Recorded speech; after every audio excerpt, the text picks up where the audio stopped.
Get out because I'm moving in with my family. Jeff pointed at us, loudly declaring while my in-laws were giving instructions to the movers. His face twisted maliciously, and I couldn't help but show my disgust. However, Stacy, next to me, reacted differently, asking Jeff with confusion, "Dad, you didn't know?" Hearing this, Jeff was visibly puzzled. Stacy seemed so flustered that not only Jeff, but also his mother and father stopped what they were doing and looked over at us. Nicole continued to give instructions to the movers, seemingly uninterested in the situation. Despite my dismay at the behavior of Jeff's family, I was determined to reveal a certain truth. My name is Dean Anderson, a 46-year-old remote worker. I have a husband and a daughter leading a typical life. After several dates, Jeff proposed to me 3 years into our relationship. Having a frequently ill mother, I wanted to marry as soon as possible to give her peace of mind, so I accepted Jeff's proposal. Sometime after our marriage, I found out I was pregnant. Jeff was truly happy, eagerly looking forward to seeing our child.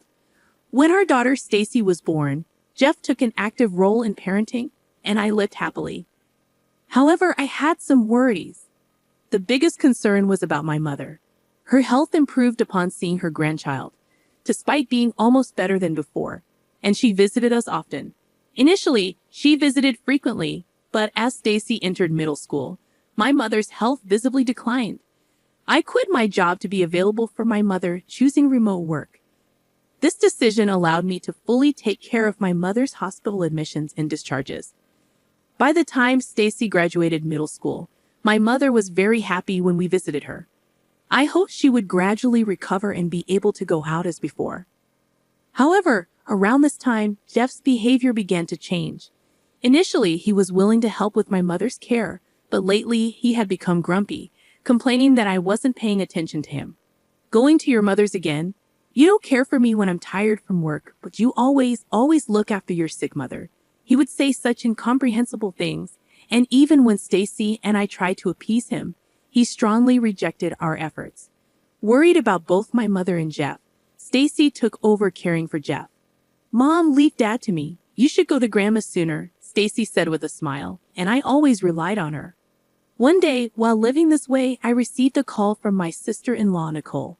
"You've been neglecting my brother lately," she accused out of the blue, making me stare at my phone screen in surprise. I pondered if there was a mix-up, but Nicole's name was clearly displayed on my phone screen. Confused by the baseless accusation, I could only deny it. "It's been a while, Nicole. What's going on all of a sudden?" "I haven't been neglecting Jeff," I said, clueless as to why Nicole would say such a thing. "Don't play dumb. I've heard it from my brother lately. You've been neglecting the house to care only for your own mother. Can you still proudly call yourself a wife?" Nicole accused, and I was baffled. I had been focusing more on my ill mother lately, but I never thought Jeff would tell Nicole about it. However, I wasn't neglecting our home. Stacy helps with the household chores when she gets back from school, and I manage both my work and my mother's care along with the housework. Lately, I did feel like Jeff's complaints had increased, but they were about trivial things like wanting to eat at expensive restaurants or not liking the smell of the laundry detergent, things we couldn't do much about. I was not neglecting the household chores. Just as I was about to explain in detail, Nicole said something shocking. "Unfortunately, this has reached our parents too. Someday, our angry mother might come to scold you." Leaving me with those irrational words, Nicole hung up. Immediately surprised by the unexpected turn of events, I was speechless until Stacy spoke to me. "Mom, I'm home. What happened? You look stunned." Regaining my composure, I told Stacy, who had just returned from school, about the conversation. Stacy, too, was shocked and incredulous. Sighing in disbelief, she said, "Hey, Mom, there's something I've been thinking about for a while. Can I talk to you about it?" Nervously, I nodded to Stacy's serious request. Listening to Stacy's concerns made me feel truly disheartened. During a period filled with Jeff's nonsensical complaints and Nicole's harassing calls, my in-laws finally took action. One day, after visiting my mother, I came home to find my mother-in-law cooking in the kitchen. Entering the living room, I was so surprised that I dropped my things and just stood there staring at her. Noticing me, my mother-in-law frowned and approached. "Oh, you're back. How's your mother? Well, have a seat. Feeling her irritation, I had no choice but to follow her past me to our living room sofa, where I received a lengthy lecture. Initially, she scolded me for my attitude towards Jeff and berated me for neglecting my household duties and making my husband do chores. However, I noticed some inconsistencies in her lecture and corrected her. Mother, there are some misunderstandings.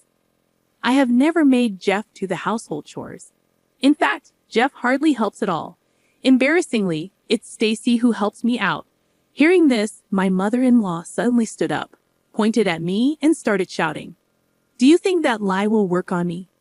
Are you saying that child is lying to me? What a terrible daughter-in-law. That's enough. With her face red with anger, she stormed out, leaving the stove on and everything behind like a tempest. I hurried to turn off the stove, so I couldn't chase after my mother-in-law. That day, Jeff was in a strangely good mood, almost unnervingly generous. He kept cutting me off every time I tried to explain. I attempted to initiate a conversation, and Stacy also appeared perplexed by the situation. We decided to remain silent and observe, not wanting to upset Jeff. For a few days, Jeff continued to be in a good mood without any issues. Thanks to that, I could take care of my mother without feeling uneasy. However, a few days later, my mother quietly passed away. Despite being engulfed in sadness, Stacy and I managed to get through the funeral and then spent some time sorting through my mother's belongings at her house. I had hoped for Jeff's assistance, but bringing it up made him sullen for the first time in a while. So Stacy and I proceeded with the task, and naturally, the house was filled with memories of my mother, making it difficult to make much progress.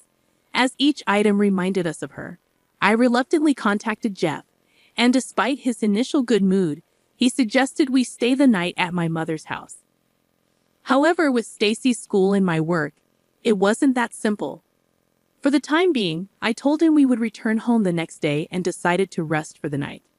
The following day, after making some progress with the sorting, we decided to go back to our house. As we approached our home, I noticed a large truck parked in front of it. Wondering what it was, I realized it was a moving truck with Jeff and my mother-in-law directing the unloading. Confused, I ran up with Stacy to stop them. Jeff stepped forward, puffing out his chest as he noticed us. You're back already. It's too late for you to return now. I'm moving in with my family, so you two need to leave, he declared loudly with a malicious twist to his face. I couldn't help but show my disgust, but Stacy, standing next to me, asked Jeff with confusion, Dad, you didn't know? Jeff was visibly puzzled, and Stacy's words caught the attention of not only Jeff, but also his mother and father. Despite my dismay at the behavior of Jeff's family, I was determined to reveal a certain truth. Forgotten, this house is mine, I asserted confidently. The in-laws were shocked, and Jeff began to panic, turning pale. Even Nicole, who had been giving instructions to the movers, stopped and confronted me. What are you talking about? There's no way you could afford to build such a fine house.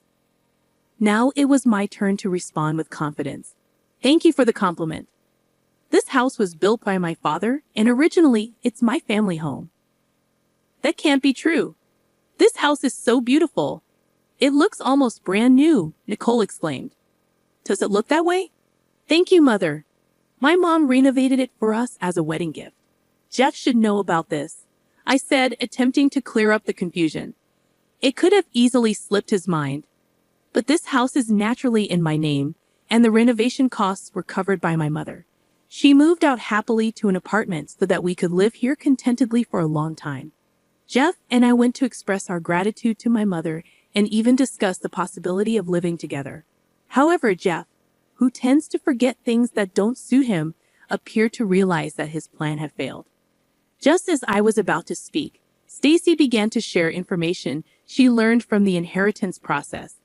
Grandma left a lot of assets for me and Mom. But it's not money. It's things like land and apartments that can't easily be converted into cash. Upon hearing this, Jeff turned to his parents with shining eyes, and Nicole raised her hand in joy. Wait a minute. I had no idea your mother had so much wealth. You never said anything about this when we got married. Jeff's outburst led his family to start complaining selfishly. What's that? Isn't that like marriage fraud?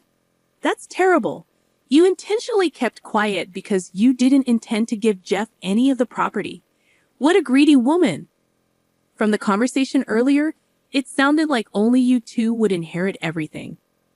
My father-in-law, who noticed the most crucial part, looked at us, and I nodded clearly while explaining the situation. Yes, the inheritance is divided between Stacy and me only. Jeff gets nothing. We found the will while sorting through the belongings yesterday. Hearing this, Jeff's family turned red with anger, especially his mother, who was the most furious. This can't be allowed. We'll get a divorce, and then I'll make sure to get compensation from you. As his mother screamed in anger and frustration, I accepted her reaction without hesitation. Yes, I agreed to the divorce.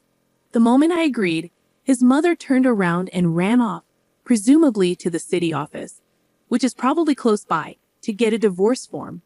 Deliberately not stopping her angry departure, I watched her leave.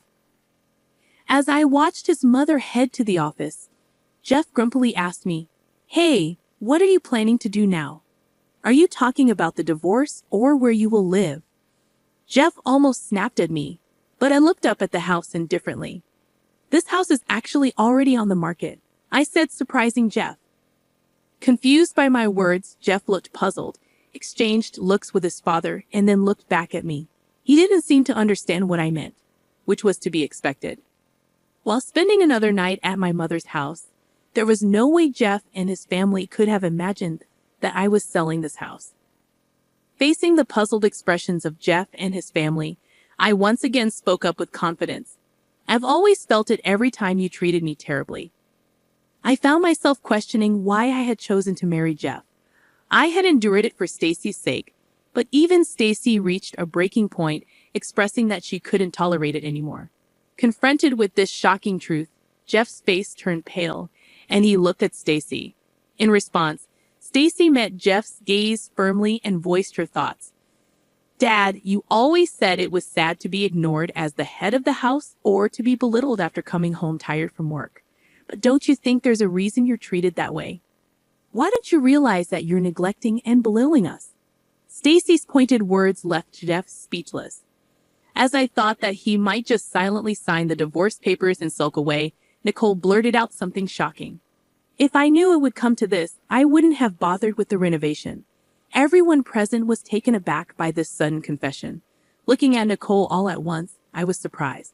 Not only were Jeff and my father-in-law unaware of Nicole's actions, but her statement itself was unexpected. "Why would you do something like that without permission?" yelled my father-in-law, to which Nicole started making excuses without much concern. "I wanted to live in my ideal room, okay, so I thought, why not take over this house and renovate it while we're at it? But you're selling the house, right?" "Oh, but if you're selling it, why not renovate it and sell it for more?" Nicole's nonchalant and cheery demeanor as she said this made Stacy and me sigh. Not only were we dismayed, but Jeff and my father-in-law felt the same, with Jeff clenching his fists in suppressed anger. Finally, unable to tolerate Nicole's recklessness, Jeff began to yell, "Excess! Even if it's going to be sold or become ours, you should have told us first. We were preparing to move. Where were we supposed to live during the renovation?" Though his preamble was a bit off, his point was valid, leaving Nicole surprised. "Oh, really?" As Nicole responded, Jeff was about to yell again when we saw my mother-in-law running towards us from a distance. It seemed she had brought the divorce papers. "I got it. The divorce papers. Now sign it right here." Despite being out of breath and excited, my mother-in-law, who was handing me the divorce papers, was unaware of the commotion that had just occurred. But that didn't matter to me. I took the divorce papers from her and handed them to Jeff. "You write it. After all the times you've belittled me, you agreed to our divorce, right?" "No way." Jeff immediately refused, possibly because he knew about my mother's inheritance. However, I couldn't tolerate Jeff's behavior and his family's strange antics any longer. So I provoked him, aiming to get him to write the divorce papers. "Changing your tune so suddenly? Seems like you've been in a good mood lately, probably thinking about taking over my house, right?" Too bad. Even without my mother's inheritance, I had no intention of handing over this house. It's already planned to be sold. Either way, you'll end up homeless. At my words, Jeff looked bitterly at the divorce papers, trying to control his anger and calm himself. I knew too well the points that would set Jeff off. It might be a disgrace to you, but if you sign this divorce paper, I might feel a bit relieved. I figured that by demanding from a position of superiority, Jeff would easily be swayed to do as I wished. Given his condescending view of me, this statement was born from such thoughts, but indeed, it contained many of my true feelings. As expected, Jeff's face turned red with anger, and he snatched the divorce papers from my hand, starting to write immediately. If you insist so much, I'll give you your divorce. I felt a sense of relief at Jeff's hasty action. I had worried that he might reconsider and calm down, but Jeff was simple after all. After receiving the half-completed divorce papers, I filled in my part to prevent any further unexpected events and completed it. I then entrusted the finished divorce papers to Stacy and turned back to Jeff's family. All that's left is to submit this to the city office, so take all the stuff you brought in with you. Wait a minute. Are you serious? You said you feel relieved if Jeff signed the divorce papers. That's correct, but I never said I'd agree to the move. What about the renovation? Renovation? Unaware of the renovation discussed in her absence, my mother-in-law standing next to my father-in-law grabbed Nicole. After receiving an explanation, a big argument started, and while my father-in-law and Jeff tried to intervene, I attempted to leave with Stacy.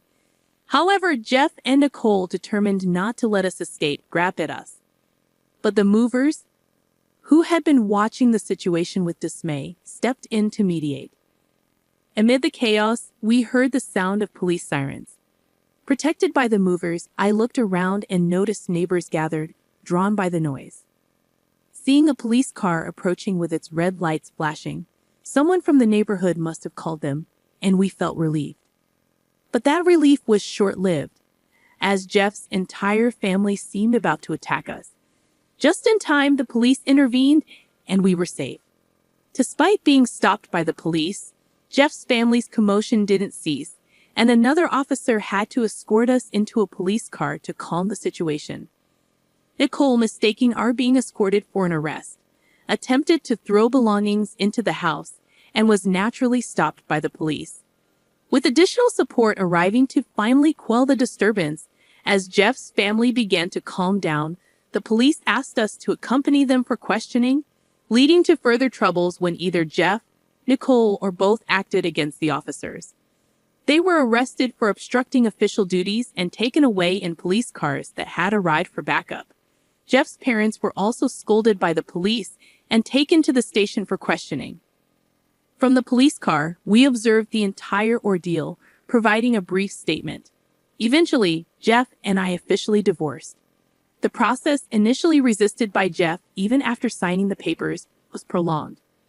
However, thanks to a mediator, we were able to finalize it smoothly. Soon after, my house found a buyer, securing the money from the sale. Despite Nicole's push for a renovation, the house had already been renovated when my mother passed it down to me, and a buyer quickly appeared. Afterward, my in-laws were not prosecuted, but they couldn't return to the house I inherited, having sold their own house in anticipation of moving into mine.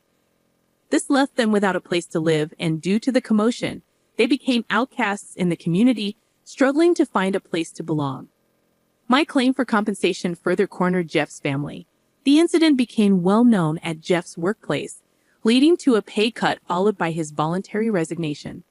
Now, he is working day jobs to make compensation payments to me and, for a short while, child support for Stacy. Balancing income and expenses is difficult, and he seems to be juggling multiple jobs to keep up with the payments. As for Nicole, after the dust settled from the incident, she continued working as a beauty consultant as if nothing had happened. However, rumors reached her customers, and eventually, upper management learned of the incident, leading to her dismissal. Despite once living a flashy lifestyle, her savings quickly dwindled. Like Jeff, she is now working multiple jobs to make ends meet, including compensation payments to me. Regarding my in-laws, there was some trouble after the incident, leading to their divorce. Now they are living separately. The mother-in-law, ostracized by the neighbors, was fired from her part-time job. The father-in-law, who planned to enjoy his retirement with his pension, had to allocate most of it to compensation payments to me and is now looking for work despite his age. They are each in a difficult situation, but this is their reparation to us, and I hope they take this time to reflect. On the other hand, Stacy and I have moved to a new house. Even if Jeff's family tries to approach Stacy's school, it's not an issue since she has already transferred. Continuing my work from home and thinking about spending peaceful days ahead with Stacy naturally brings a smile to my face. Feeling liberated from our past troubles, I plan to live happily with Stacy, just the two of us.